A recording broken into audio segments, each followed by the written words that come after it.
दोस्तों, आज की कहानी है। भाभी जी, आप तो बाहर से आई हो, इस घर के तौर तरीके नहीं समझोगी।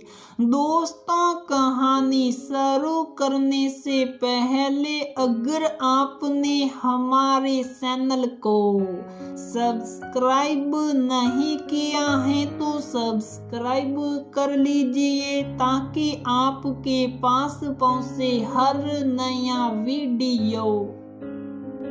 रविवार को सुबह 8:30 बजे अंजलि की गाड़ी वडोदरा पहुंच जाएगी। 2 दिन पहले ही अम्मा जी ने कई बार इस खबर को बताकर सबको सावधान कर दिया था कि अब कुछ दिन घर में सबकी जान सांचत में रहने वाली है। घर की नक्संडी बेटी अंजलि अपनी उम्र के 40 दशक में प्रवेश करके भी उतनी ही नखरीली थी जितनी शादी के पहले हुआ करती थी। ये बात अब तक घर की बहू अमला भी अच्छी तरह समझ चुकी थी। तभी तो आज अमला अन्य दिनों से थोड़ा पहले उठ गई थी और सुबह से ही काम में लगी हुई थी। रोज की वह अपनी वाली छोटी चाय भी नहीं पी थी। उसने जो सुबह सबसे पहले उठकर अखबार के हेडलाइन पढ़ते हुए सरसरी तौर पर देख लेती हैं, रात को ही छोले भिगो कर रख दिए थे, जिन्हें सुबह उठकर ही कुकर में नमक, हल्दी और एक प्याज काट कर गैस पर चढ़ा दिया था। फिर फटाफट भटूरे का आटा गूंथ कर थोड़ा सा बेकिंग पाउडर डालकर खमीर बनने के लिए छोड़ दिया। जब तक कुकर सीटी दे तब तक उसने सोचा कि एक घूंट चाय पी ले कि याद आया अंजलि को मिहिदाना की बूंदी वाला खीर बहुत पसंद है। बस फटाफट दूध गाढ़ा होने के लिए चढ़ा दिया और इलायची कूटने लगी। तब तक समृद्ध उठ गया था। उसे चाय देने से पहले अम्मा बाबूजी को बिना शक्कर वाली चाय और 3 अरारूट बिस्किट, साथ में एक कटोरी में 4 लहसुन की कलियां छील कर और अम्मा के लिए थोड़े तुलसी और नीम के पत्ते धोकर दे आई और आदतन दोनों को प्रणाम किया। तो रोज की तरह अम्मा बाबूजी ने उसे आशीर्वाद से नहला दिया। सदा खुश रहो बेटा, सदा सुहागन रहो, भगवान तुम्हें भोग और भाग्य दे। हमारा कितना ख्याल रखती हो तुम, जैसी बहू पाकर तो जैसे हमारा जीवन ही सफल हो गया। सुनकर अमला मुस्कुराते हुए सोचने लगी कि ये आशीर्वचन बस आज भर, कल से तो अंजलि के सामने दोनों सास ससुर उस से सीधे मुंह बात तक नहीं करेंगे। खैर, कल की कल देखी जाएगी। अभी तो पति देव को चाय देकर आती हूँ। सोचकर समृद्ध को चाय देने गई तो उसने बड़े प्यार से आग्रह करते हुए कहा, थोड़ी देर मेरे पास बैठकर चाय पी लो ना। अब अंजलि आ रही है तो उसके जाने तक तुम्हें हमारे लिए वक्त कहाँ मिला करेगा। अंजलि ना हो गई, हिटलर हो गई, मन ही मन बुद्ध बुदाई अमला पर। पति के प्यार भरे आग्रह को अमला टाल नहीं सकी और फटाफट अपनी वो छोटी साई ले आई। एक घूंट भरा ही था कि समृद्ध के मोबाइल पर अंजलि का मैसेज आया। ट्रेन वडोदरा पहुंचने वाली है। समृद्ध ने एक झटके से चाय खत्म किया। इस चक्कर में उसका जिभ भी जल गया। फिर तुरंत जूता पहनकर गाड़ी निकालकर स्टेशन के लिए निकलने लगा तो छोटी बेटी प्रणा ने जिद किया कि वह भी अपनी बुआ को लेने स्टेशन जाएगी। तब समृद्ध ने उसे बड़ी मुश्किल से समझाया कि वह घर पर ही बुआ और उसके बेटे रोने का इंतजार करे। समृद्ध तो गया अपनी बहन को स्टेशन लाने। अब अमला जल्दी जल्दी रसोई में हाथ चलाने लगी। कहीं अंजलि उसे हर बार की तरह आलसी और फुहड़ ना कह दे या फिर इतराते हुए ये ना कहे कि आप बाहर से आई हो भाभी। इस घर के तौर तरीके आपको समझने में अभी वक्त लगेगा। ये सुनकर हमेशा अमला को दुख होता था। बहरहाल नियत समय पर अंजलि आई। ना तो उसके नखरे कम हुए थे और ना ही बात बात पर अपनी भाभी अमला को आप इस घर की नहीं हो, आपको क्या पता इस घर के तौर तरीके, आप तो बाहर से आई हो।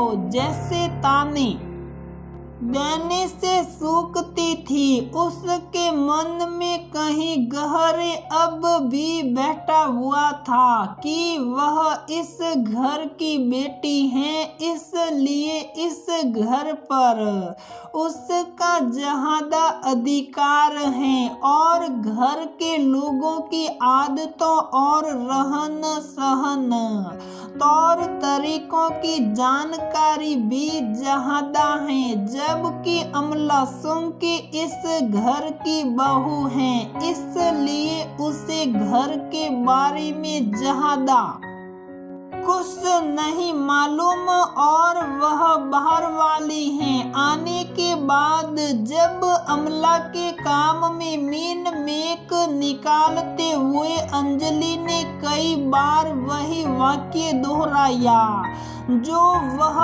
हमेशा कहा करती थी कि आप बाहर से आई हो भाभी।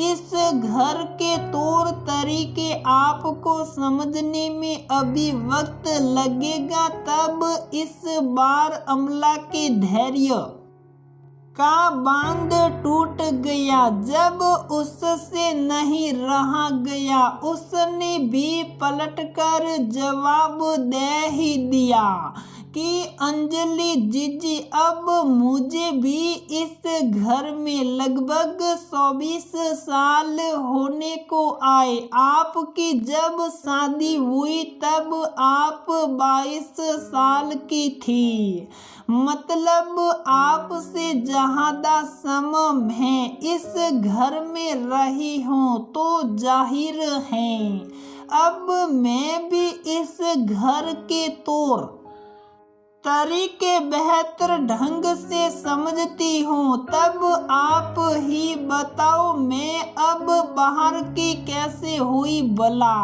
अमला के ऐसा बोलते ही सब एकदम चुप हो गए। सबको लगा अब अंजलि नाराज हो जाएगी, रोएगी धोएगी। पर आश्चर्य, अंजलि थोड़ी देर चुप रही, फिर मुस्कुराते हुए बोली, बिल्कुल सही कहती हो आप भाभी, मैंने ऐसे तो सोचा ही नहीं था। आप मुझसे ज्यादा मेरे मायके में रही हो घर का, अम्मा बाबूजी का, भैया का, बच्चों का इतना ध्यान रखती हो। मुझे अब इतनी चिंता नहीं करनी चाहिए। फिर आगे बढ़कर थोड़ा अफसोस जताते हुए अंजलि ने अमला का हाथ पकड़कर कहा, भाभी मुझे माफ कर दो। मैंने कभी इस बात पर गौर ही नहीं किया कि मेरी इस एक बात से आपको कितनी तकलीफ होती होगी। अब अमला ने भी अंजलि को गले लगा लिया। प्रेम और अपनत्व से भर उठी थी दोनों। आज भाभी और ननद के मध्य एक नई अंडरस्टैंडिंग और समझदारी वाला रिश्ता पनपा था। अब दोनों मिलकर रसोई का काम निपटाती, शहर को जाती, मार्केट जाती, बिल्कुल दो पक्की सहेलियों की तरह रहती थी। ऐसे ही करते हंसी खुशी के माहौल में पता ही नहीं चला कब 8 दिन बीत गए और अंजलि के जाने का समय हो आया। सुबह सुबह ट्रेन थी अंजलि की। वैसे तो बड़ोदरा से राजकोट ज्यादा दूर नहीं था, पर उनकी ट्रेन सुबह की थी। सुबह सुबह अंजलि को ट्रेन में बिठाकर अमला जब समृद्ध के साथ स्टेशन से घर की तरफ आ रही थी तो उसे अंजलि की बहुत याद आ रही थी। बगैर तानो उल्लाहनों से बात करने वाली अपनी ननद अंजलि इस बार अमला को बेहद पसंद आई थी। तभी अमला के मोबाइल पर अंजलि का मैसेज आया, डियर भाभी मिसिंग यू। अमला ने भी अविलंब जवाब दिया, मिसिंग यू कम अगेन। सच रिश्तों में जब प्यार के साथ अंडरस्टैंडिंग बढ़ जाती है और एक दूसरे के लिए सम्मान की भावना रहती है तो किसी का आना बोझ नहीं लगता। खाना बनाना, शगुन देना तब और भी अच्छा लगता है जब मेहमान और मेजबान दोनों एक दूसरे का समुचित आदर करे और भावनाओं को तरजीह दे। भले ही ये घर अंजलि का मायका सही, पर अमला का घर भी तो यही था। इस बात को अंजलि समझ गई, तभी तो उसके और अमला के रिश्ते में अन्य ननद भाभी के रिश्ते की तरह खटास नहीं रही। आज सुबह का सूरज धीरे धीरे उग रहा था और धीरे धीरे अमला और अंजलि के मन में भी रिश्ते के प्रेम और अपनेपन की उजास भरती जा रही थी।